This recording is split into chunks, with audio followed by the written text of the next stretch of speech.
Filipenses capítulo 3.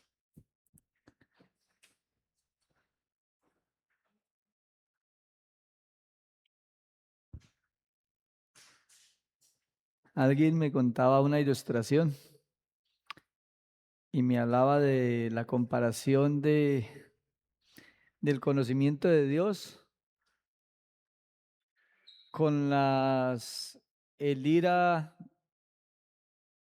conocer el mar. Y decía que hay personas que llegan a la playa y no se meten al mar porque no les gusta, no es el tiempo, no es la edad. Hay otros que llegan a la playa, entran al mar, se mojan los pies, caminan, pero el agua le llega hasta los tobillos y piensa que se va a ahogar porque entró muchísimo. Hay otro tipo de personas que entran al mar, son los surfistas. Entran, luchan con las olas, pero están superficial, no entran. Pero hay otros que son los buzos, que ellos sí entran a las profundidades, conocen las riquezas que tiene la profundidad del mar. Hemos hablado con las personas que han buceado y tienen la misma idea de lo que era antes de entrar a después de bajar y conocer. Y alguien decía, en la iglesia somos igual.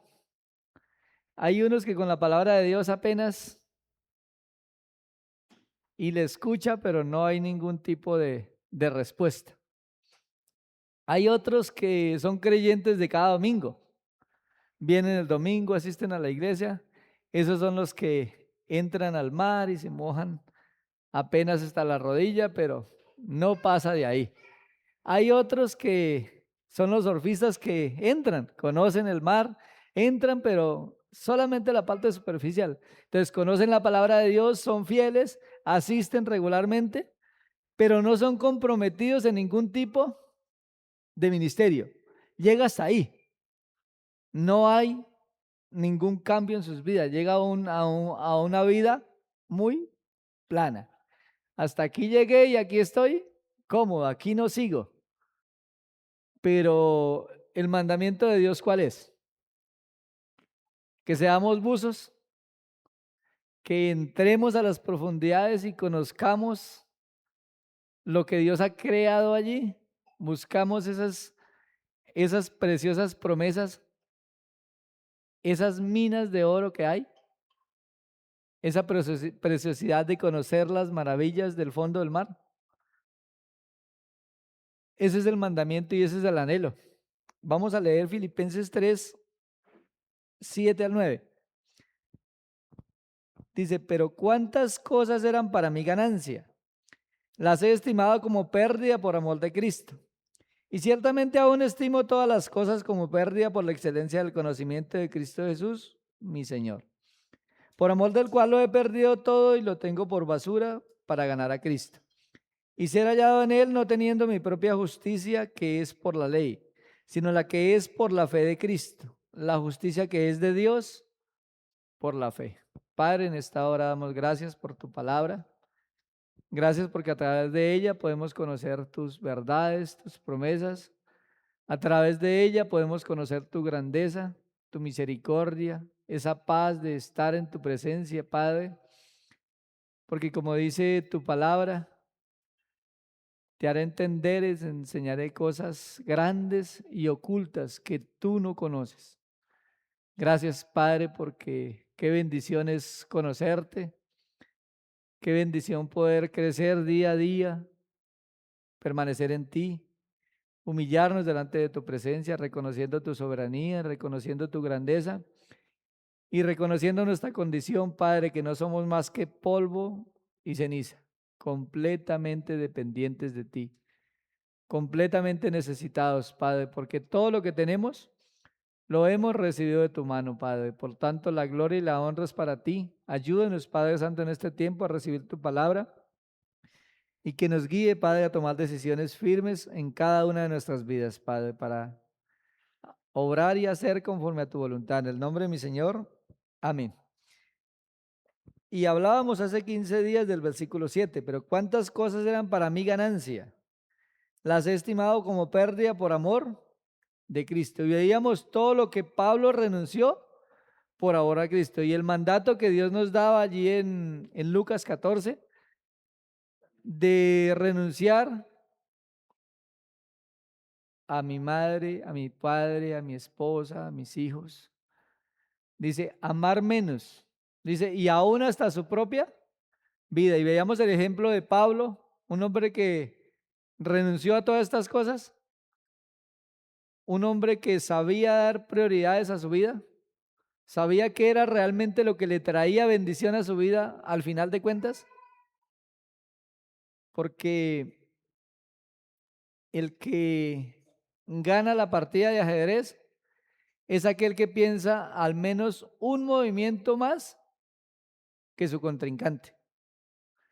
Por eso usted los ve que están comenzando la partida y ellos dicen declaramos tablas. Tablas es un empate. Y ya han jugado 4 o 5 veces y faltan por jugar 30, 40 veces y ellos ya declararon empate porque ellos ya pensaron todas esas jugadas adelantadas.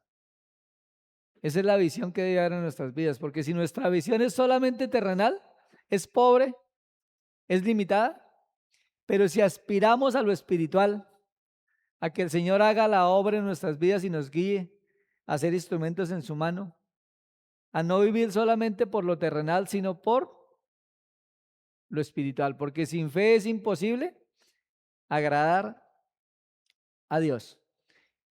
Y mi hermano, regáleme el de pasarla. Y llegamos al versículo 8 y comienza, y ciertamente, préstame el negro, por favor. Gracias, mi amor. Y llegamos al versículo 8 y comienza con la palabra y ciertamente. La palabra ciertamente, bueno, regálame la diapositiva. Y ciertamente en el original es aún más. Entonces, no solamente lo que Pablo renunció, lo que nos está exhortando la Escritura, a tener a Cristo como el número uno en nuestras vidas, sino que también consideraba el hecho de el conocimiento, la excelencia del conocimiento de Cristo. Porque eso es lo que contrasta, lo que él dejó, lo que él renunció, con el conocimiento de nuestro Señor Jesucristo. Entonces dice, aún más, no solamente se quedó ahí en renunciar, porque ¿qué pasa si nosotros renunciamos al pecado, renunciamos a todo lo que va en contra de la voluntad de Dios, pero nos quedamos ahí? ¿Esa es la voluntad de Dios? ¿O Dios quiere que renunciemos a esas cosas para que ahora sí, ya estando limpios y obrando conforme a su voluntad, Dios nos usa? Dios nos creó a nosotros con propósito, nos dio dones espirituales, nos dejó el Espíritu Santo, nos dejó su palabra para que le sirvamos. O seamos como el mar muerto, que toda el agua que le entra al mar muerto se muere porque de ahí no sale nada bueno. Y todo lo contrario, lo que dice el Salmo 1 y Jeremías, también hay un pasaje en Jeremías, creo que 17, que habla de que nuestra vida debe ser como árbol plantado junto a corrientes de aguas vivas. ¿Qué pasa con la corriente de agua viva? Que el agua puede estar todo lo contaminada que quiera, pero a medida que el agua va andando, ella misma se va purificando hasta que llegue el día que queda completamente pura. De los golpes de la corriente de agua, ella misma se va purificando. Entonces esa agua pura trae vida para el árbol y también lleva a dar mucho fruto. Esa es la voluntad de Dios. Y dice aún más, dice, también considero todas las cosas como pérdida por causa de Cristo. Dice, y ciertamente aún estimo, y la palabra estimo es considerar. Aún considero, no se limitó solamente a renunciar, sino que se entró a las profundidades para escudriñar y conocer al Señor Jesucristo. ¿Se acuerdan las dos preguntas que Pablo le hizo al Señor Jesucristo? La primera fue, ¿quién eres, Señor? Y la segunda, ¿qué quieres que yo haga? En esas dos preguntas enfatizó toda su vida Pablo. Toda su vida Pablo se deleitó en conocer a Cristo. ¿Quién eres, Señor?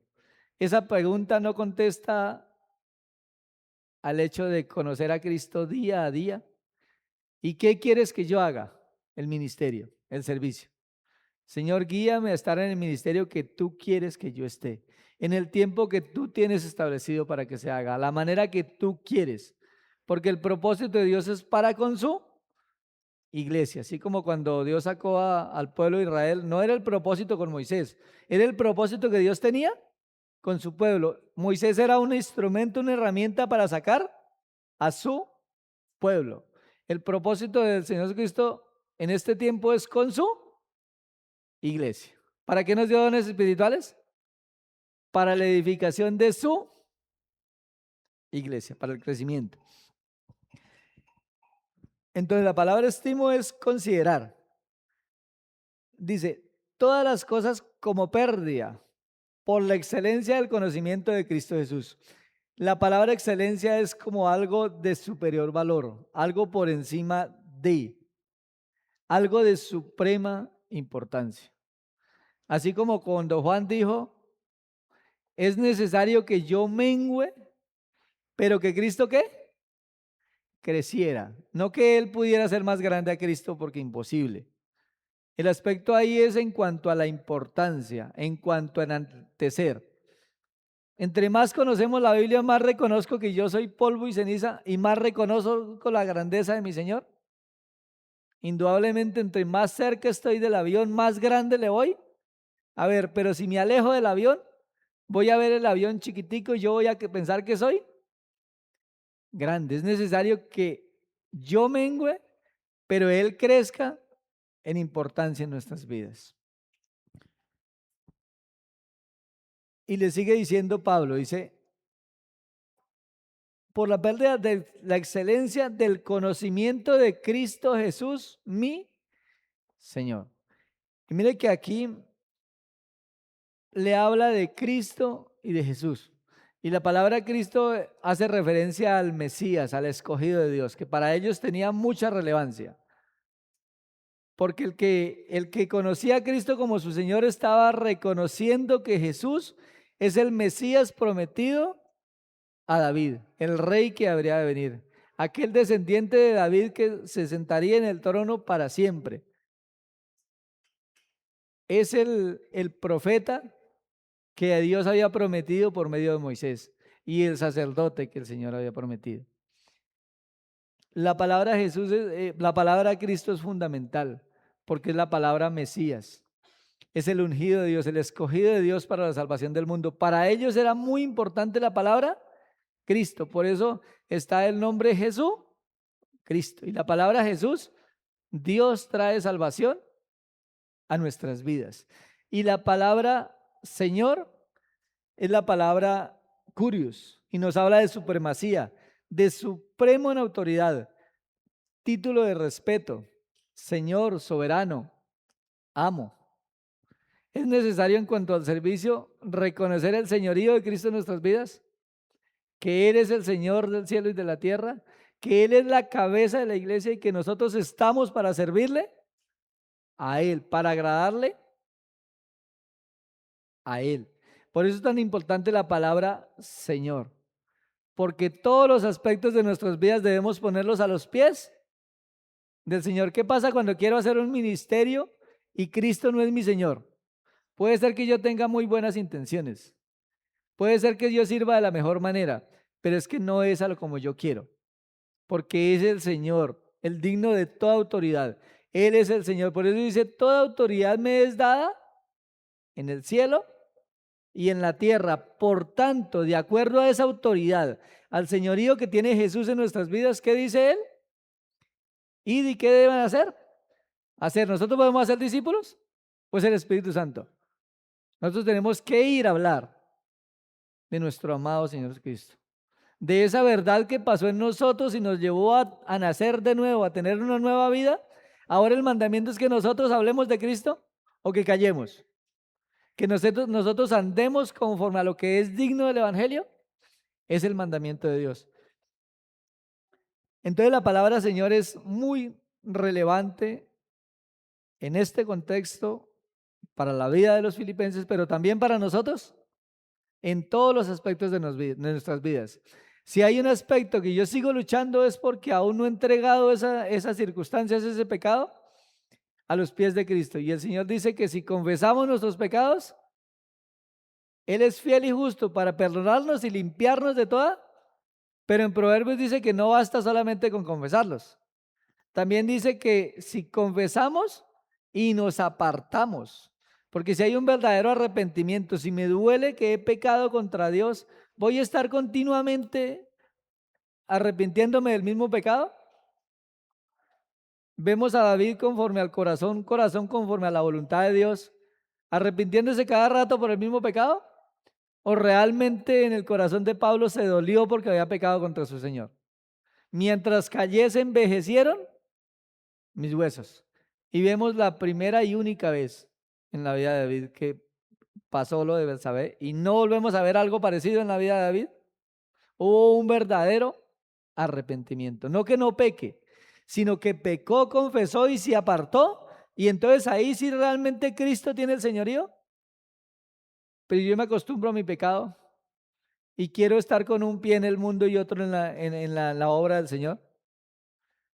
El Señor dice, porque nadie puede servir a dos señores. Amará al uno y con el otro, y al otro lo aborrecerá. No puede, porque el amor del Padre, que si alguno ama al mundo, el amor del Padre no está en él. Entonces mire la importancia de lo que Pablo está diciendo acá. Renuncia a todo lo que poseía, a su familia, por amor, por la causa de Cristo. Pero también dice que renuncia a todas esas cosas por la excelencia del conocimiento de Cristo Jesús. Y aquí quiero pararme a hacer un paralelo en cuanto al conocimiento. Porque hay conocimiento que no es conforme a la voluntad de Dios. Porque muchas veces pensamos que el hecho de que conozcamos la palabra de Dios, que le enseñemos, eso va a traer vida espiritual a nosotros mismos, pero no necesariamente. El apóstol Pablo dice que el conocimiento envanece, pero el amor edifica. ¿En qué contexto lo estaba diciendo Pablo? Una iglesia que se jactaba por sus dones espirituales, que se jactaba por lo que hacía para el Señor, pero no había amor en sus corazones. Habían dejado su primer amor. Y él dice, el conocimiento envanece, pero el amor edifique. Encontré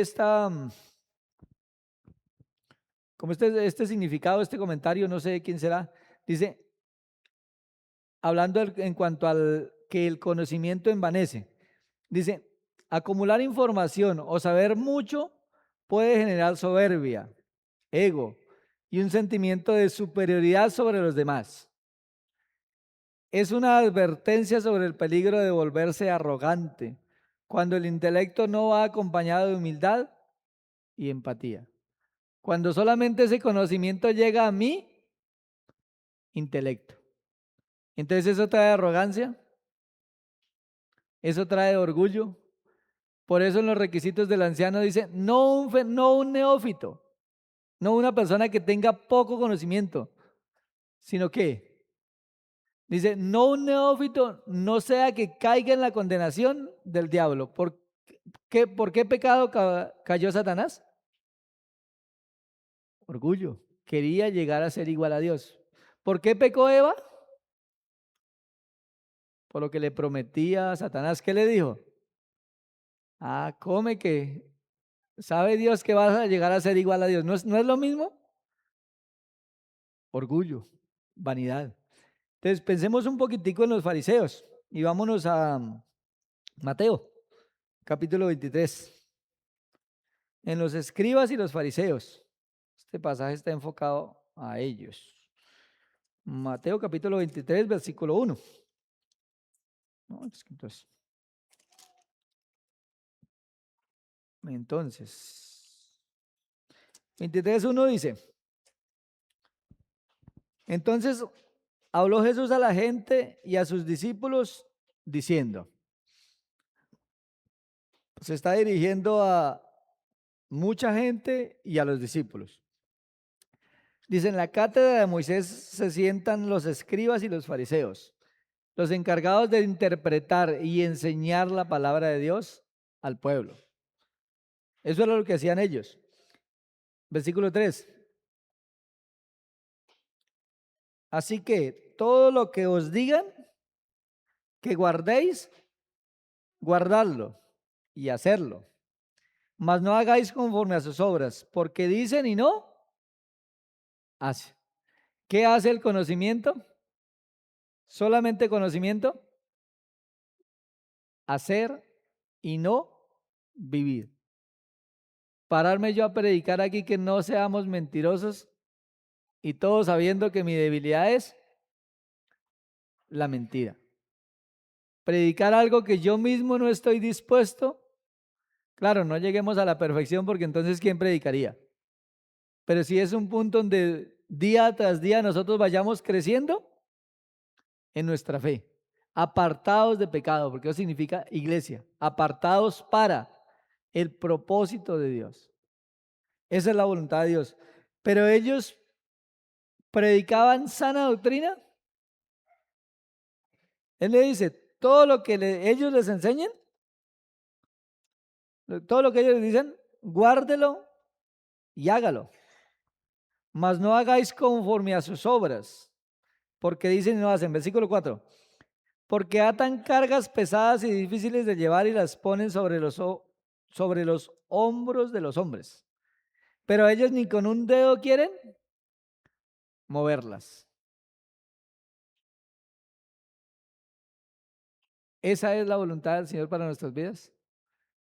El liderazgo tiene que estar allí mandando o tiene que ser un ejemplo de servicio, como lo vimos ya en Filipenses 2, un ejemplo de servicio, ejemplo de entrega, ejemplo de sacrificio, ejemplo de amor por los hermanos, como le dice Pablo a Timoteo, porque ninguno tengo del mismo ánimo y que tan sinceramente se interese por vosotros. Ese es el amor de Dios. A eso somos llamados, a trabajar como iglesia en unidad, en el amor de Dios, pero ellos no estaban dispuestos. Versículo 5. Antes, todo lo contrario, dice, hacen todas sus obras para ser vistos por los hombres. Conocimiento. El conocimiento que envanece me lleva a solamente hacerlo para que me vean. Pero realmente eso trae recompensa de parte de Dios. Dicen, porque ellos ya tienen su recompensa. ¿Y cuál es la recompensa? Pues que le digan que bien enseña, que buen maestro, que hombre de Dios. Pero más de ahí va a haber alguna recompensa de parte de Dios. Ya tienen la suya y es la que los hombres le dicen. Pero más de ahí, de parte de Dios, no hay. Dice, pues ensanchan sus filacterias y extienden los flecos de sus mantos. Estuve estudiando algo de las filacterias y eran como cajitas de madera. Ellos las hacían más grandes y tenían versículos bíblicos con lo cual hacían las actividades del culto. Entonces ellos agrandaban sus cajas para mostrar y agrandaban sus mantos muy decorosamente. A la vista del hombre muy santo. A la vista del hombre bien arregladito, bien maquilladito. Versículo 6. Dice, y aman los primeros asientos en las cenas y las primeras sillas en las sinagogas y las salutaciones en las plazas y que los hombres lo llamen maestro, maestro. Qué bien que usted enseña. Usted sí que conoce la Biblia. ¿Es un peligro latente en nuestras vidas llegar a esto? Claro, no estamos, vamos a ver el otro punto. porque no podemos caer a los dos extremos. Entonces no estudiemos la Biblia porque ¿para qué? No, no, no, la Biblia no manda eso. El punto es no estudiarla solamente para que me digan qué bien que lo hace. Porque es necesario enseñar la Biblia, porque muchos caen al extremo. Es que él se para allí para que lo vean. Pero entonces, ¿significa eso que Dios no dejó maestros? ¿O Dios sí dejó maestros? Entonces, mire que hay un equilibrio, sí hay maestros. El punto es hacerlo conforme a la voluntad, no para que me vean, sino para que Dios realmente, para agradar a Dios por medio de mi vida. Que esa palabra que yo estoy estudiando realmente quebrante mi vida. Hay un cambio, porque si no hay un cambio, una transformación de vida, ¿cómo voy a hablar yo con autoridad? ¿Qué trae autoridad a la vida del siervo? Su vida, su testimonio, su familia, la forma que habla. No llegar a la perfección porque todos de una u otra manera pecamos. Pero qué bueno cuando vemos una persona que está creciendo en el Señor. Nos da gozo ver hermanos crecer en su fe. Da una alegría cuando dura 1 año sin ver a un hermano y lo ve y, hermano, eso es un cambio del cielo a la tierra, porque es cambio de vida, una vida con el Señor transformando mi vida, quebrantándome, llevándome a ser una nueva criatura día tras día. Pero ellos solamente lo hacían para que les dijeran, rabí, rabí, que significa maestro, maestro. Versículo 8. Pero vosotros no querráis que os llamen rabí, porque uno es vuestro maestro, el Cristo. Y todos vosotros sois hermanos. La gloria y la honra, ¿para quién es?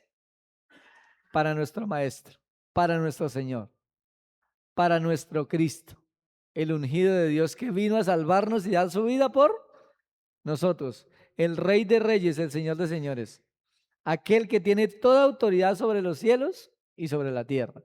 A Él debemos llamar maestro, porque Él es el que nos enseña, Él es el que nos guía, claro, por medio de su Espíritu Santo. Gloria a Dios por su propósito, por su sabiduría y las herramientas que nos ha dado. Pero ¿hay algo de qué van a gloriarnos?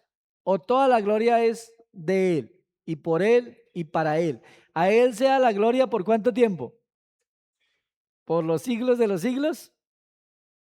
Y si hay más, más.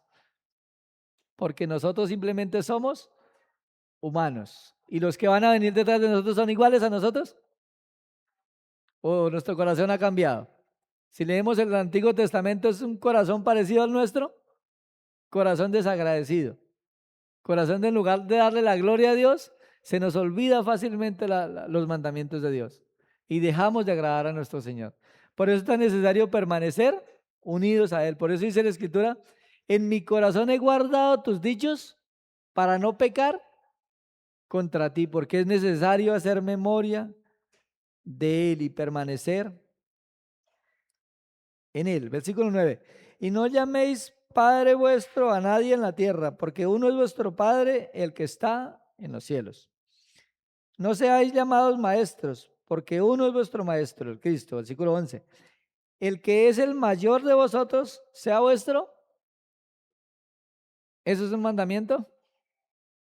¿Dios nos llamó a servir?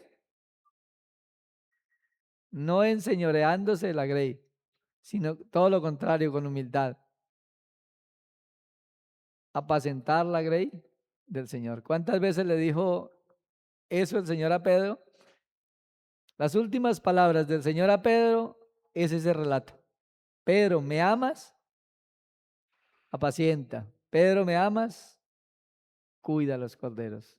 Apacienta. Guía. Y eso nos lleva a un arduo trabajo.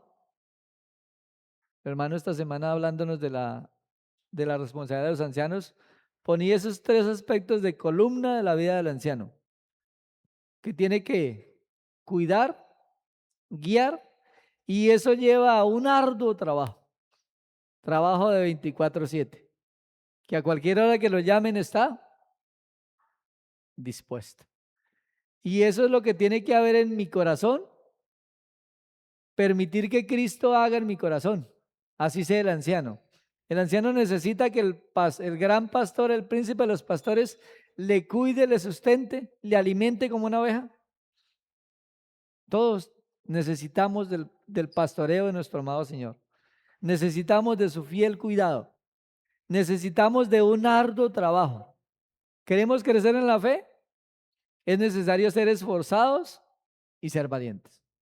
Esfuérzate en la gracia que es en Cristo Jesús, le dice Pablo a Timoteo. Esfuérzate en conocer a Cristo, en permanecer en él. Versículo 12. Porque el que se enaltece será humillado, y el que se humilla será enaltecido. Hay un conocimiento que envanece. El conocimiento que da la gloria a Dios, pues ya no alcanzamos por tiempo, lo veremos dentro de 15 hace el domingo. Pero ese conocimiento es el conocimiento de Esdras 7:10. Porque Esdras preparó su corazón para inquirir la palabra del Señor. Esto hacían los fariseos. Los fariseos para enseñar la doctrina tenían que prepararse. Claro, ellos estudiaban la Biblia. Ellos se la sabían de memoria. Dice, porque él preparó su corazón para inquirir los mandamientos del Señor. Pero lo segundo era, bueno, lo tercero, porque primero preparó su corazón. Tiene que haber una disposición de corazón para servir al Señor. Yo quiero servir al Señor, porque si yo no tomo la decisión, ¿quién la va a tomar por mí? Si yo tomo la decisión de seguir durmiendo en mi cama, pues allá va a quedar dormidito, va a quedar tranquilo, pero dice la Escritura que la pereza va a llegar y le va a traer mucha ruina en todos los aspectos, porque yo puedo ser diligente en las cosas terrenales, pero si soy negligente en las cosas de Dios, ¿voy a prosperar en la parte espiritual? De pronto prospero en lo que soy diligente. Si soy diligente en los negocios, pues voy a tener plata. Pero eso significa que la plata me va a llevar a una vida de gratitud. Si no estoy agradando al Señor, mi vida va a ser un desastre, con toda la plata que tenga. ¿Cuántos ricos conocemos que su familia es un desastre? ¿Y qué preferirían? ¿No tener nada y tener una familia que los ame? Si se pusieran a escoger, se les aseguro que muchos de ellos escogerían una familia. Porque tener una familia en amor es algo de mucho valor, que somos muy ricos en él. Y comienza a partir del versículo 13 a darles muchos ay. Dice el versículo 13. Mas hay de vosotros, escribas y fariseos, hipócritas, porque cerráis el reino de los cielos delante de los hombres. Pues ni entráis vosotros, ni dejáis entrar a los que están entrando.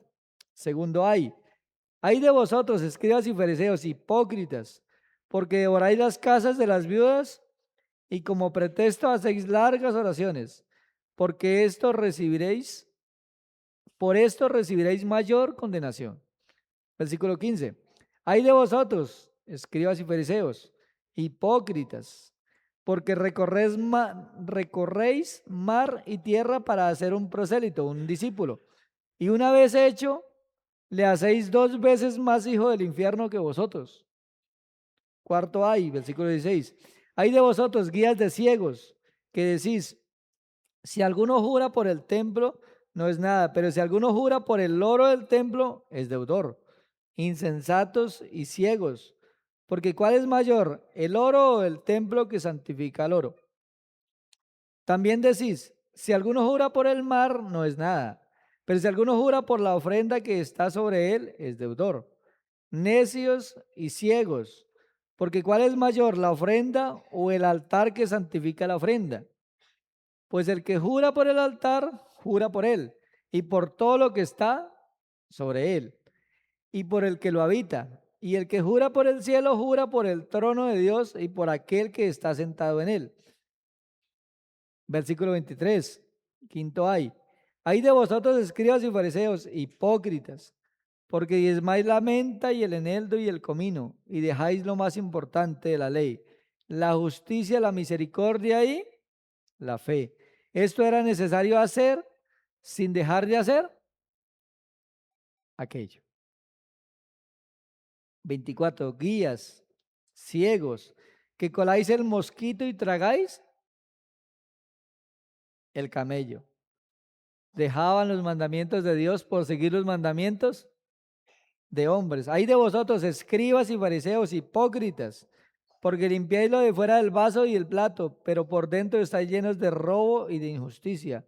Fariseo ciego, limpia primero lo de dentro del vaso y del plato para que también lo de fuera sea limpio.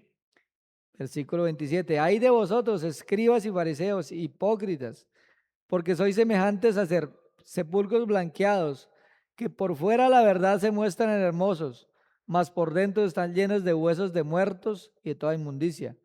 Así también vosotros por fuera la verdad os mostráis justos a los hombres, pero por dentro estáis llenos de hipocresía e iniquidad.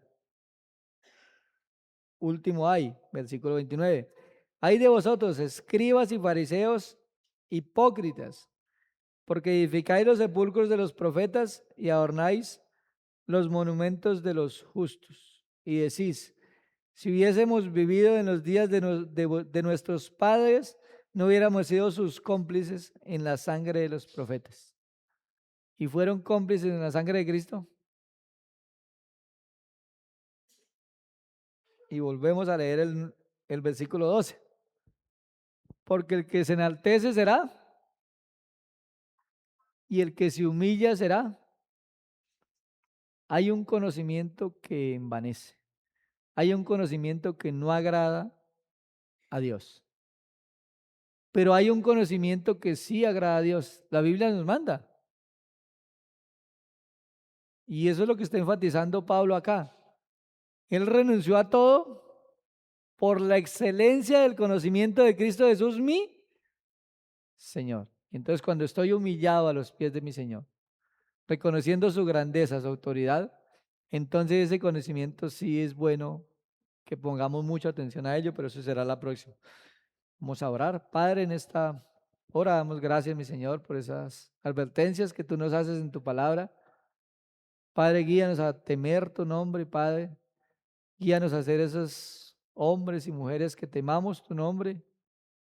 Hombres y mujeres que, mi Señor, deseemos de todo corazón hacer tu voluntad, agradarte a ti, Padre, porque tú conoces nuestros pensamientos, tú conoces nuestros corazones, tú conoces nuestras intenciones, tú conoces cada una de las circunstancias de nuestras vidas, lo que vemos, lo que escuchamos, lo que tocamos, en lo que nos deleitamos, Padre.